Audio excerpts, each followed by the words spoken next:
আচমকা টানটা প্রখর হলো আর দুজনেই তলিয়ে পড়লাম পচা রক্তের স্রোতে। চোখটা বন্ধ করেছিলাম, কিছু দেখতে না পারলেও অনুভব করতে পারছিলাম গভীরের দিকে তলিয়ে গেছি আমি। দম ভারী হয়ে যাচ্ছে, দুর্গন্ধে যেন পেট ফুলে ফেপে যাচ্ছে। আর মুখ তো দাঁত কামড়ে দিয়ে রেখেছিলাম। একটা পর্যায়ে দুজনেই অজানা একটা জায়গায় পতিত হলাম। হালকা হিমেল বাতাস আমার শরীরে লাগতেই আমার চোখটা খুলে গেল। এই জায়গাটা বেশ শীতল। চারপাশটায় শুধু কাটা মাথার কঙ্কাল আর হাড় গুড়ের স্তূপ।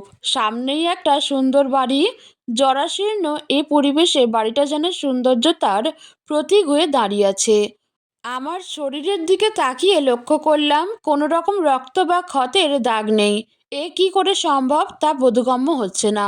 অপরদিকে মৃদার দিকে তাকিয়ে লক্ষ্য করলাম তার চেহারায় বেশ পরিবর্তন এসেছে। বিশেষ করে তার চোখের লেন্স দুটো আংশিক নীল কালো বাদামি বর্ণের ছোপাকার হয়ে গেছে। চুলগুলো যেন আগের চেয়ে কালো আর কুকড়া হয়ে গেছে। তার এ পরিবর্তন আর সৌন্দর্য আরো বহু গুণ বাড়িয়ে দিয়েছে। সে উপর দিয়ে তাকিয়ে কি যেন ভাবছিল। তার আনমনা হয়ে উপরের দিকে তাকিয়ে লক্ষ্য করে আমিও তাকালাম। উপরের দিকে তাকাতেই আমার বুকটা কেমন জানি কেঁপে উঠল। আকাশটা কেমন কালো আস্তরণে ছেয়ে আছে। চারপাশে তাকালে বোঝা যায় না আকাশে এত কালো মেঘ করেছে। কোথায় এসে ঠেকেছি বুঝতে পারছি না। সংশয় নিয়ে মৃধাকে বললাম, কোথায় আসলাম বুঝতে পারছি না, আবার কি হতে চললো কে জানে। মৃধা আমার দিকে তাকিয়ে অপলক দৃষ্টিতে তাকালো কতক্ষণ, তারপর ক্ষীণ গলায় বলল, মাঝখান দিয়ে 2 মাস আমরা এটুকু পথ আসতেই পার করে ফেলেছি। আমি এর মধ্যে অভিশাপ মুক্তও হয়েছি। এখন আমি নাগিন রূপ নিতে পারবো নির্দ্বিধায়। মৃধার কথা শুনে আমি বেশ অবাক হলাম। কুয়োর গভীরে তলিয়ে গিয়ে আমরা কিভাবে 2 মাস পার করলাম বুঝতে পারছি না। শরীরটা কেমন জানি লাগছে, মনে হচ্ছে এই তো একটু আগে কুয়োর মধ্যে তলিয়ে গিয়েছিলাম। মৃধার কথা যেন মাথা ভেদ করে মস্তিষ্কে প্রবেশ করছে না। আমি বিস্মিত গলায় বললাম, 2 মাস পার করলাম অথচ টেরও পেলাম না। এটা কি করে সম্ভব? সব কিছু অসম্ভব লাগছে। আর এটা কোন জায়গায় এসে পড়লাম? এখানে কি করব আমরা? মামাকে ধ্বংস করার উদ্দেশ্যে বের হয়েছিলাম, এখন নিজে লক্ষ্যচ্যুত হয়ে কোথায় থেকে কোথায় যাচ্ছি বুঝতে পারছি না। মৃদার হালকা গলা কানে আসলো, জানি না এটা কোন জায়গা। তোমার কাছে সব এলোমেলো লাগছে বুঝতে পারছি। এলোমেলো লাগাটাই বরং স্বাভাবিক। তবে এখন আরও কিছু কথা বলবো যেটা তোমার কাছে আরও অবাস্তব লাগতে পারে। অবাক সুরে জিজ্ঞেস করলাম, কি? মৃধা এরপর যা বলল তা শুনে আমি নিজেই চমকে যাচ্ছিলাম। তোমাকে বলেছিলাম না তোমার মাঝে কোনো শক্তি লুকায়িত আছে। তোমার সেই শক্তিগুলো আস্তে আস্তে প্রস্ফুটিত হবে। আর খুব শীঘ্রই এই সুড়ঙ্গ থেকে বের হয়ে আমরা একটা গন্তব্যে পৌঁছাবো। এর মধ্যে তোমার গর্ভে আসবে এক কদাকার সন্তান। ভয়ঙ্কর রূপের হবে সে। সে সন্তানকে দিয়েই এরিককে খুন করতে হবে। আমি চমকাচ্ছিলাম মৃধার কথা শুনে। পুরুষবিহীন মা হওয়া কি আদেও যায়? কিছুটা চমকে গিয়ে সেটাকে সাথে সাথে নিবারণ করে বললাম, এটা কি করে সম্ভব? আমি তো বিবাহিত না মৃধা।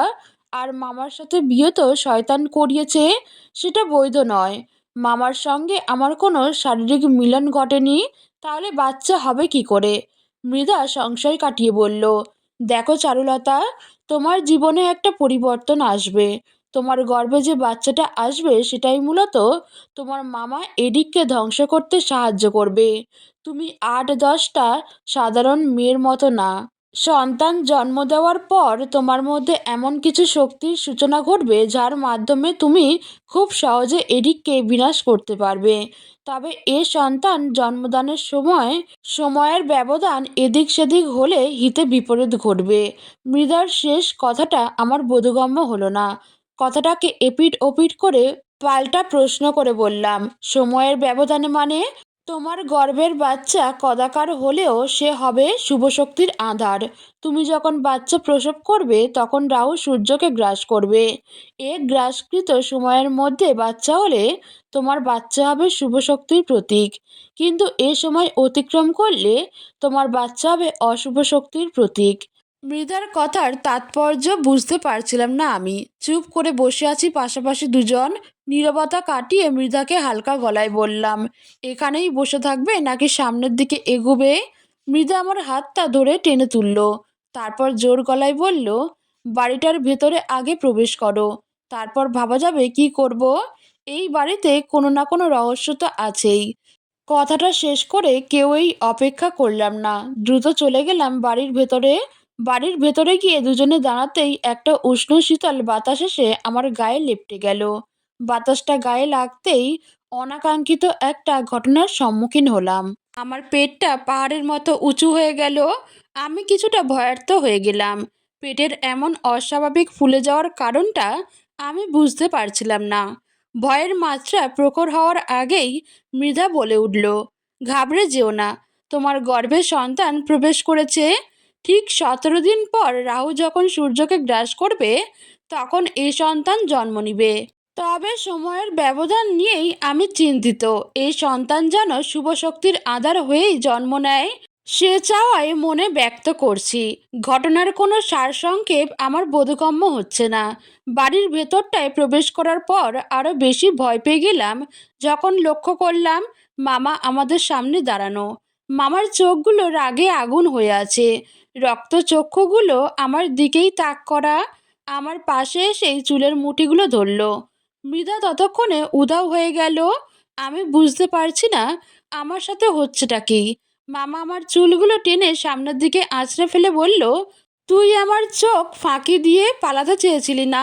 কত বড় বোকা মেয়ে তুই! তোর কি ধারণা তুই পালিয়ে গেলে আমি টের পাবো না? কেমন লাগলো আমার গোলক ধাঁধাটা? তুই তো বাড়ির বাইরেই যেতে পারিসনি। আমার সাজানো গোলক ধাঁধায় শুধু দৌড়ে দৌড়ে হাঁপিয়েছিস। এই এদিকের চোখ ফাঁকি দেওয়া এত সহজ বিষয় না। আমার চোখ ফাঁকি দেওয়া যদি এতই সহজ হতো তাহলে এত শক্তির অধিকারী আমি হতাম না। মামার কথা শুনে আমি স্তব্ধ হয়ে গেলাম। তার মানে আমি আমার মামার বাড়ির বাইরেই যেতে পারিনি। এতক্ষণ যা ঘটেছে সব অবাস্তব আর মায়াবল। আমার মাথা ঘুরপাক খাচ্ছে। এ কোন পরীক্ষায় পড়লাম সেটাই চিন্তা করে যাচ্ছি শুয়ে শুয়ে। মামা আমার হাতটা ধরে টেনে তুলে হ্যাঁচড়াতে হ্যাঁচড়াতে নিয়ে গেল অন্য একটা কক্ষে। সে কক্ষে নিয়ে গিয়ে আমাকে ধরে জোরে আঁচড়ে ফেলে কক্ষটা বন্ধ করে দিল। ফুলা পেটটা যেন এমন আঘাতে নড়ে উঠল, সব কিছু মায়াবল থাকলেও পেটটা কিভাবে ফুলল বুঝতেছি না। আর মৃধা, সেও কি মায়ার তৈরি কেউ ছিল? শরীরটা ক্রমশ খারাপের দিকে যেতে লাগলো। এ নরক যন্ত্রণা থেকে কি মুক্তি পাবো না? বারবার এ কথাই মনে আসছে। ভীষণভাবে অসহায়ত্ব আমাকে গ্রাস করছে। অন্ধকার কক্ষে বুঝে যাচ্ছে না এখন দিন নাকি রাত। বাইরে থেকে আলোর সমাগম এই কক্ষে নেই। মাঝে মাঝে শিয়ালের ডাক কানে আসছে, আবার কখনো কখনো কুকুরের কান্না। বাচ্চার কান্নাও কখনো কখনো মৃদু হয়ে প্রখর হচ্ছে, আবার কখনো কখনো প্রখর হয়ে মৃদু হচ্ছে। ভয়ে গায়ের লোম কাঁটা দিয়ে দিচ্ছে। আগের ঘটনাগুলো নিয়ে যতই ভাববো ততই ঘটনার অবর্তমানে তলিয়ে পড়ব। কোনো পথেই খুঁজে পাবো না। সাজানো এই মায়ার শহরে আমি কেবল নিছক একটা কীট, যাকে কিছুক্ষণ পর তার নিজের মামাই ভোগ করবে, তারপর বলি দিয়ে দিবে শয়তানের নামে। তবে পেটটা কেন ফুলে আছে? মৃধা কি সত্যিই কোনো সাপ ছিল, নাকি মামার মায়ার শহরের এক কাঙালিনী ছিল? মৃধার কথাগুলো কি সঠিক ছিল, নাকি সব ভুয়া মিথ্যা ছিল? আমার পেটে কি সত্যিই কোনো শুভ শক্তির আঁধার লুকিয়ে আছে, নাকি এ বাচ্চাটাও মামার স্বার্থ হাসিলের কোনো অধ্যায়? সব কিছু গুলিয়ে যাচ্ছে। ক্ষুধায় পেটে ব্যথা শুরু হয়েছে। ঠোঁট দুটো ফেটে চৌচির হয়ে আছে। ঠোঁট নাড়লেই যেন ব্যথা হচ্ছে। জিভে একদম পানি নেই, যে জিভ দিয়ে চেটে ঠোঁট ভিজাবো। দমগুলো ভারী হচ্ছে কেবল। নিজেকে সামলে উঠতে পারছি না একদম। চারদিক একদম নিস্তব। পেটের ভেতর নড়াচড়া অনুভব করতেছি। পেট থেকে কেমন অদ্ভুত আওয়াজ আসছে কানে। হালকা ব্যথাও অনুভব করেছি পেটে। মনে হচ্ছে কিছু একটা পেট থেকে বের হবে এখন। পেট ফুলে যাচ্ছে শুধু। আমার ভয় যেন আরও বাড়তে লাগলো। পেটের ব্যথা সর্বোচ্চ সীমায় চলে যাচ্ছে ক্রমশই। নিজেকে ধরে রাখতে পারছি না। ব্যথায় কুকড়াতে লাগলাম। চোখগুলো বন্ধও করতে পারছিলাম না, কারণ পেটের ফুলা এখনো কমছে না।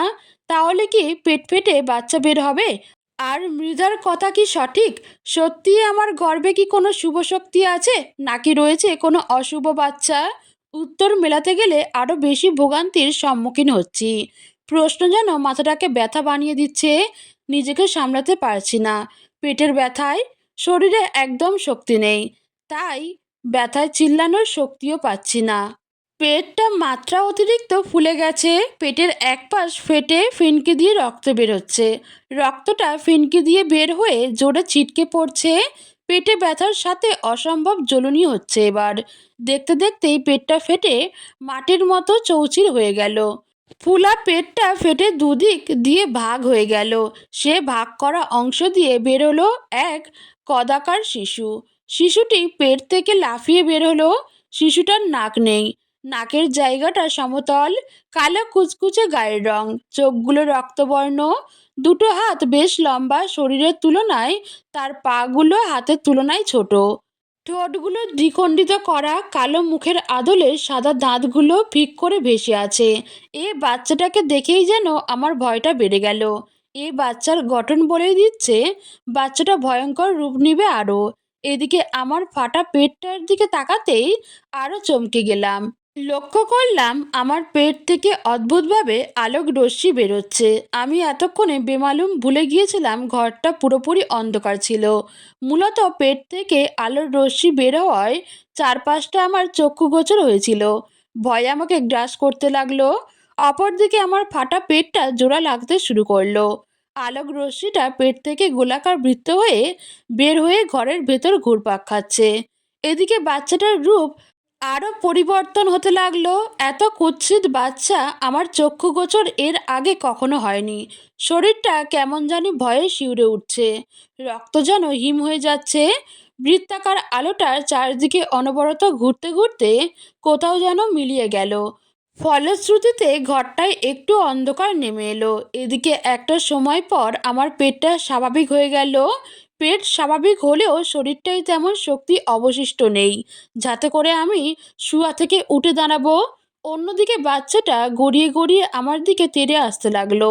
আমার ঘাড়ের কাছে এসে আমাকেই কামড়ে ধরলো। দম যেন বন্ধ হয়ে যেতে লাগলো। এবার আমার মৃত্যু হয়ে যাবে বুঝতেই পারছিলাম। এমন সময় কারো উপস্থিতি টের পেলাম। মনে হলো বাচ্চাটাকে কেউ ধরে আমার ঘাড় থেকে ছুটিয়ে দূরে ছুঁড়ে মেরেছে। আমি বুঝতে পারছিলাম না সে কে। বন্ধ চোখটা খুলে লক্ষ্য করলাম মৃধা আমার সামনে বসা। কিছুটা উৎকণ্ঠার সহিত জিজ্ঞেস করলাম, মৃধা তুমি? এটা কি কোনো মায়াবল, নাকি সত্যিই তুমি? মৃধা হালকা মুচকি হেসে বলল, এরিকের মায়াজালে তুমি ফেঁসে গিয়েছ, এটা সত্য। তবে আমি সত্য ছিলাম। আমি এরিকের বলির শিকার হই। আমার বয়স যখন 16, তখন এরিক আমাকে তুলে নিয়ে এসে আমার দেহ থেকে মাথাটা ছিন্ন করে শয়তানের নামে বলি দেয়। আমাকে বলি দেওয়ার পর আমার লাশটা ফেলে দেওয়া হয় নর্দমায়। সেখান থেকে এক সাধু আমার মাথাবিহীন লাশটা এনে আমার মধ্যেই কিছু শুভ শক্তি দেয়, আর তার বলেই আমি নতুন মায়াশক্তির জীবন পাই। আমার শরীরের রক্ত এরিকের ধ্বংস করার জন্য টগবগ করতেছে। তবে আমি অপারগ, কারণ এরিকের ধ্বংস কেবল তুমিই করতে পারবে। আমি শুধু তোমাকে সাহায্য করতে পারবো, এর বাইরে কিছু না। আমি কিছুটা চমকে গেলাম। বিস্ময় কণ্ঠে জিজ্ঞেস করলাম, কিন্তু এর আগে যে কাহিনীগুলো তুমি বলেছিলে সেটা কি মিথ্যা? মৃদা হেসে উত্তর দিল, তোমাকে সাথে সাথে সত্য বললে বিষয়টা আরও জটিল অবস্থায় চলে যেত, তাই একটা কাহিনী সাজাতে হয়েছিল। মৃধার কথা শুনে আমি অস্থির হয়ে যেতে লাগলাম। মৃধা আমার অস্থিরতা দেখে বলল, শান্ত হও চারুলতা, তোমাকেই এরিককে ধ্বংস করতে হবে, আর এর জন্য তোমাকে আগে স্থির হতে হবে। মৃধার কথায় নিজেকে শান্ত করার চেষ্টা অবিচল রাখলাম। যদিও অস্থিরতার খানিক তকমা বিরাজমান আমার মধ্যে, তবুও শান্ত থাকার চেষ্টা করলাম। কিন্তু শত চেষ্টা করেও অস্থিরতা কাটাতে ব্যর্থ হলাম। আমি অস্থিরতা না কাটিয়েই মৃধাকে বলে উঠলাম, আমার যে বাচ্চাটা হয়েছে সেটা কি শুভ নাকি অশুভ? মৃধা হালকা গলায় বলল, তোমার বাচ্চাটা দুয়ের মাঝেই রয়েছে।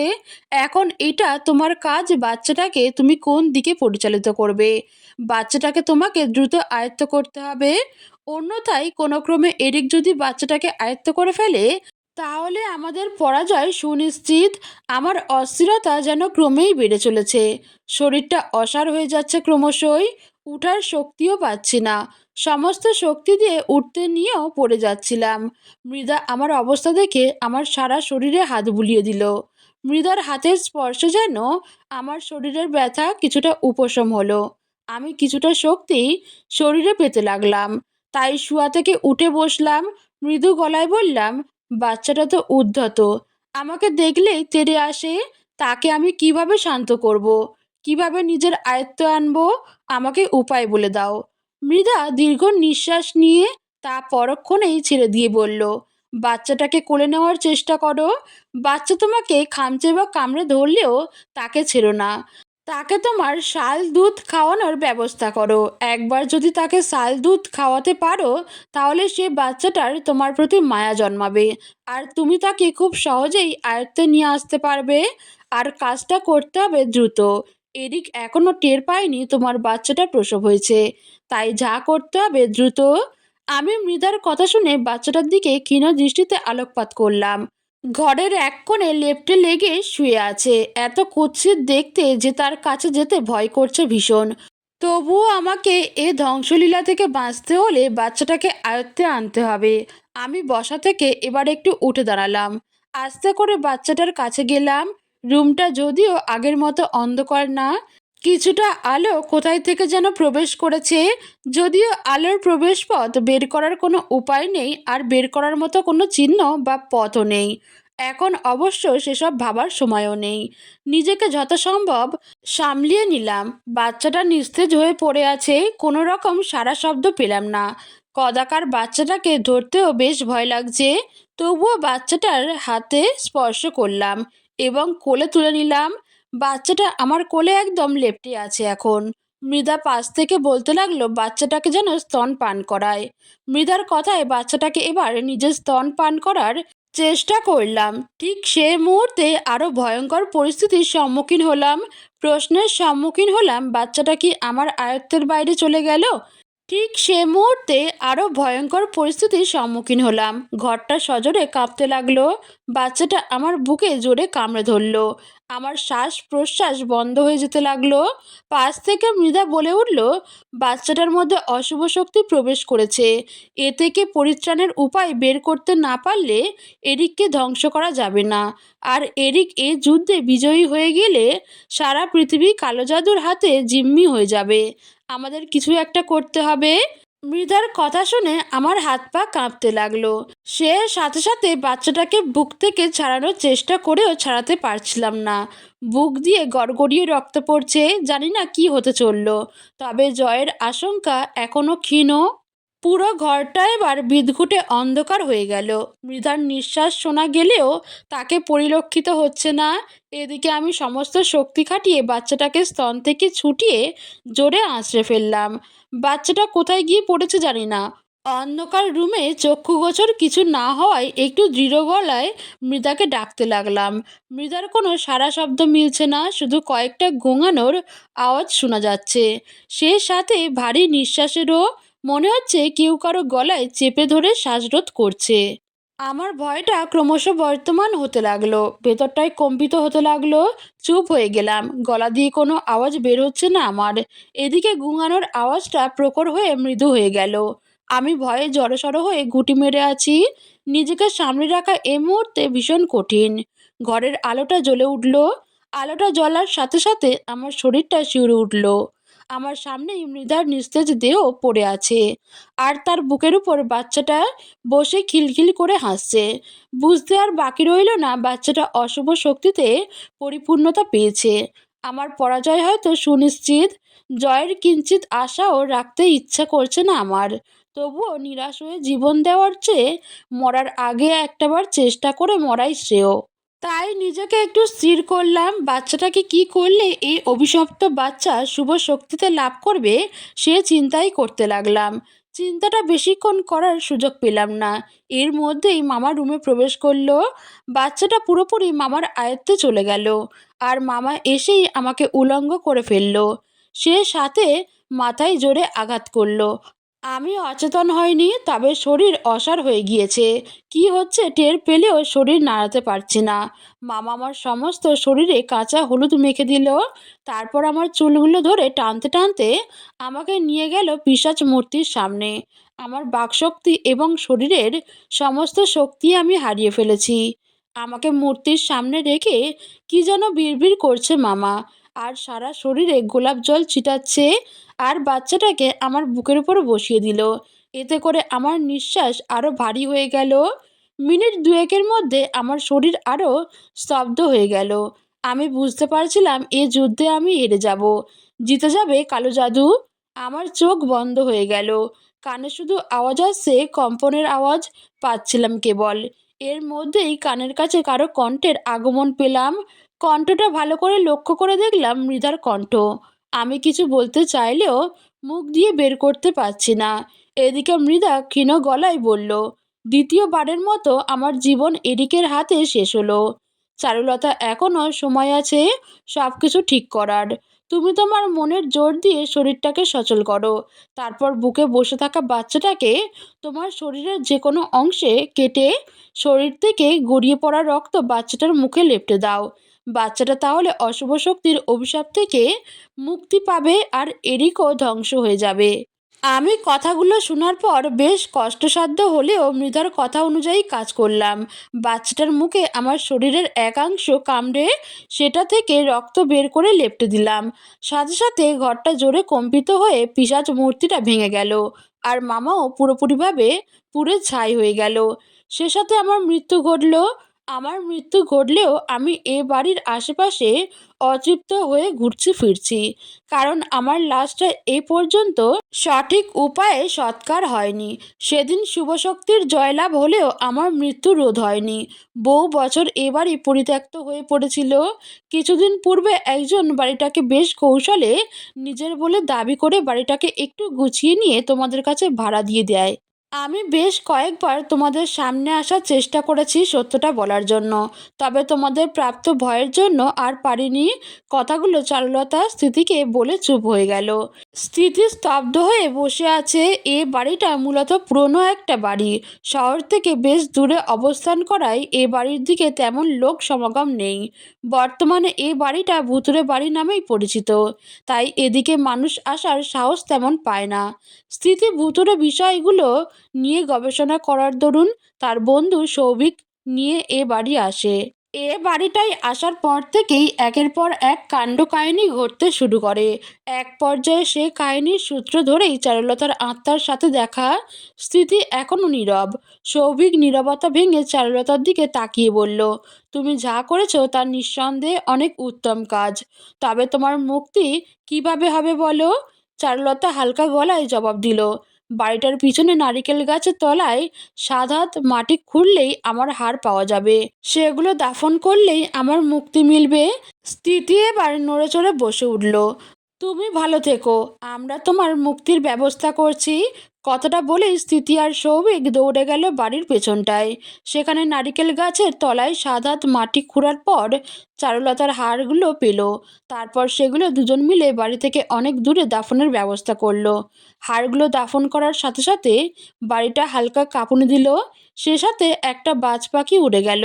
বুঝতে আর বাকি রইল না চারুলতার আত্মা মুক্তি মিলল। সৌভিক আর স্থিতি নিজেদের কাজগুলো সম্পন্ন করে সবগুলো তথ্য লিপিবদ্ধ করলো। তারপর বাড়ি থেকে বের হয়ে গেল। সে সাথে চারুলতার ঘটনারও সমাপ্তি ঘটল।